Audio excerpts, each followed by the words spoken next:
Hello, ladies and gentlemen. Welcome back again to your favorite YouTube channel. It's Prince Lection once again. If you're new to the channel, kindly subscribe. Um, Feel free to like and also share to your family and friends. So, a lot of things are happening in my life and have been happening for a very long time. And sometimes my friends, laugh at me, rather laugh at my stories. They say they are weird, but maybe it's a calling from God that I should be a storyteller. So this day, the story that I'm about to tell you is actually the day that I survived a buffalo attack. Yeah, a buffalo attack. Weird, right? Yeah. So let me just start from the beginning. There was this day. One of my friends who is very successful. I only roll with successful guys. No bragging. So this day, one of my friends alikuwa amebuy a brand new Porsche. Then ako like, hey, my boys, come to test the moti. Let's go to Naivasha for a test run. Let's just go have fun, boys weekend. So tuko like, yeah, let's do this. So this day ikafika, uh, tumejiandaa vizuri. Tukatoka Nairobi around just in the morning hours. Mm, you know, we went to Naivasha, but before then, uh, I can say that a Porsche is a very nice car, very very comfy, very comfy. Um, Accelerate fast. You can't even feel it. People are just looking at us like, okay, what these guys? Mm, what these guys? Uh, so tukafika Naivasha for a stopover. We took nyama choma, then we bought some snacks at the supermarket, and then now tukaenda Hell's Gate National Park. So upon arriving at Hell's Gate National Park, we decided to take bikes, which is more adventurous and fun. Tukaacha gari hapo kwa parking lots, tukalipia bikes. We took a tour guide. So actually, they told us that there are very many things to view in at Hell's Gate National Park, which to me, hakukuwa na vitu more people. You know, um, no lions, no leopards, no cheetahs, just a few antelopes, buffaloes, what else? Warthogs, few hyenas, what else? And hot sun and dry grass. So tukaingia bikes, which was really interesting. I've been a biker from ever since I was a kid, so I'm really good in riding bikes. So ndio hawa sisi tuka ride bikes, it was a journey until tufike kwa hizo caves. It was a journey. So it was really interesting because the tour guide walikuwa anatulead hapo hivyo piga story, tuki catch up. One of our guys was very unfit, so just laughing at him along the way, making jokes as guys do. So and then tukafika kwa hizi caves, which was a very beautiful experience. You guys should actually try it, kuteremka huko chini na ropes. Just looking at the layers of erosion over so many years ago. That is something that you actually warned before you go into the caves, that there can be rains elsewhere and then water can just come flooding inside, and then kama uko ndani it can be catastrophic, unaweza drown. There have been a few cases reported hapa na pale, lakini at that moment we are thinking about the best. So tukaingia huko ndani, tuka experience the Devil's Kitchen, which is the deepest and the most hidden part of Hell's Gate. It's called the Devil's Kitchen because it's the like I said again, it's the deepest, the darkest, the most hidden, and that's where rituals among the communities that lived there, which primarily were the Maasai community. They went to conduct their rituals before war, or strategize on ways to attack other communities or raid goats and herds of cattle. And also that is where things like circumcision were done, and other rituals or secret things. So it was really interesting, just to be at that point taking pictures, just to experience new things every day. So uh, then on our way back, we noticed that it was getting late, but there was no problem. Then we there was a small a place where there's people selling artifacts, jewelry huko ndani, and some few refreshments. We decided to refresh, some soda, water. um but then this is where the interesting part comes in, because we realized that bado hatujatoka huko ndani ya caves na jua imepotea, so it's around 5:30. So tuko na safari ingine ya kutoka huko. So you know at some point tulikuwa tume lose track of time, so tuka panda our way back, kupanda kwa hizo ropes, kufika tukachukua our bikes. And then at that time it was around maybe just few minutes past 6 p.m. And then after taking our bikes, tukaanza kucycle back, which was like a distance. And then this guy that alitupeleka hapo hivyo akachukua lift in one of the last vehicles zenye zilikuwa zimeingia kwa national park. So akaenda akatuacha sisi.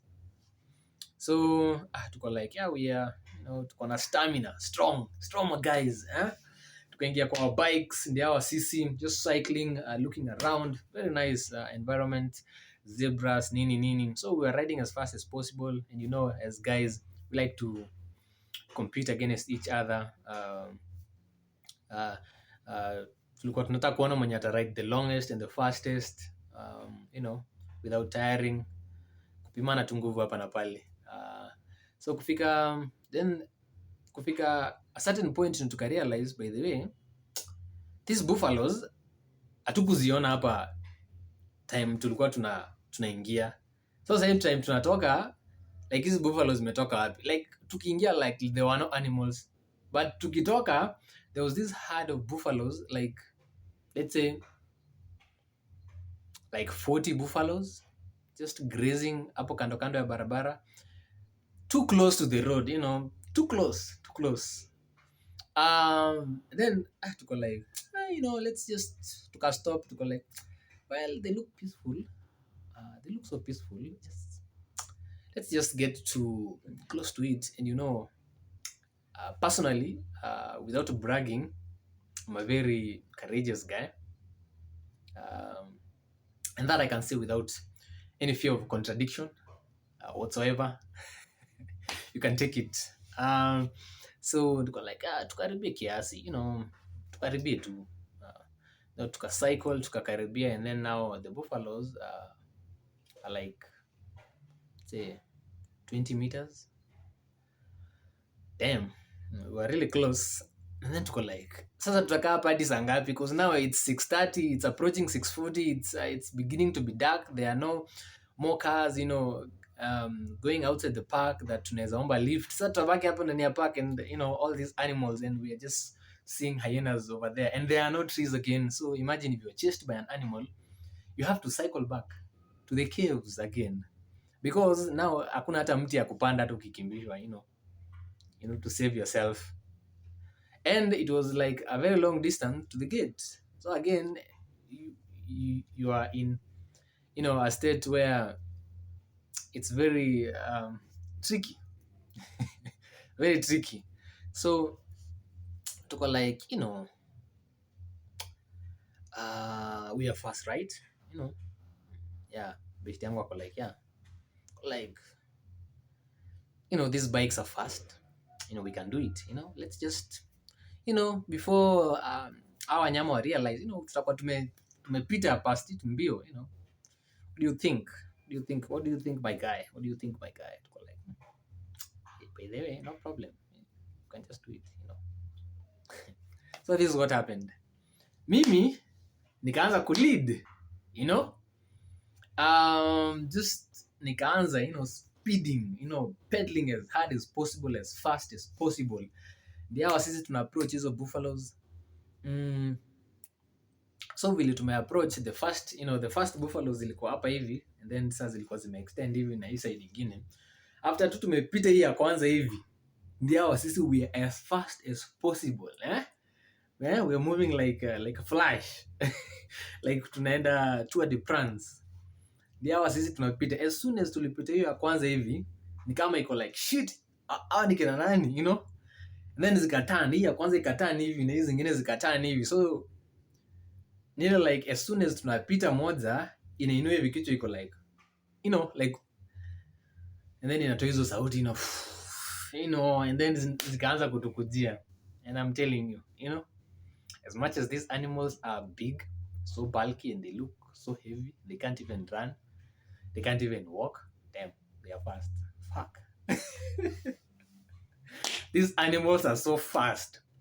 Si kubali mtu yote akudanganya eti elephant sijui utakimbia tu utapiga kona, elephant kiende utapiga kona uvidoji anguke hapo hivyo. Si kubali mtu akudanganya. These animals are fast. So after kupita hivi ndizo zote sasa, all the 40 buffaloes after us. Damn. Sasa ukifika hiyo point kama hiyo sasa, kama mwanaume ndio sasa unasikianga, I'm dying. I'm dying. Shit, nimefanya nini? Yaani hata wazazi wajui niko wapi, wazazi wajui niko wapi bana. Manzi, and then manzi zilitupeleka, and then ile unafeel ni kama you're riding as fast as possible, you guys over here hata yako as fast as possible, and then unaangalia nyuma, and then they're just like 2 meters away, and then uko like shit, and you're pedaling as fast as possible. Umeweka ile gear mlima ile nyuki, inaenda kabisa. Damn. So fortunately what happened is, tukafika a certain point, karibu tu sasa ni kuscream imebaki. Kutoa nduru tu. Kufika point fulani hapo hivyo tukapata, kumbe tour guide mwenye alienda na hiyo gari ilikuwa the last one to the park, akaenda hadi kwa gate. So he decided to take another Land Cruiser to come and pick us, because they know that buffaloes ziko hapo kwa barabara and it's not safe to cross at that time. But sisi ni nani? Sisi tuliamua ku cross peke yetu. So kufika hapo tukapatana this tour guide and some rangers hapo hivyo. So sisi kuona hiyo gari, sisi tukatupa bikes, tunakimbilia gari. At that time the buffaloes zimetusurround bana. So actually the thing is, this game ranger took his rifle, akapiga risasi juu like moja, and then at least the buffaloes they got scared na they dispersed away kidogo, and that is actually how we got saved from that ordeal. Of course, kurudi, there were a couple of blames, because those guys, they need to be accountable for firing of firearms in the national park, and buffaloes, they had to write a report. So we had to record a small statement, just tukitoka kwa park, and that is how I'm still talking to you guys right now. I am not dead. I'm not dead. I have not fulfilled my mission on this earth. So maybe more things will keep on happening, so that I can have more stories to tell you. But guys, so that was my story of how I survived my buffalo attack. Up to this day, I can't imagine, like, that is actually something we survived with my friend. Most of the time we laugh about it, we tell some few friends about it, we all laugh about it, but they are always like really like shocked, like all these things are happening. So but that is the beauty of life, things happen to you, hurtful or happy things, you move on, we tell these stories, we laugh together, and we live a happy life. Ama niaje? So that was my story. Like always, your favorite guy, Prince Lekishon. Peace.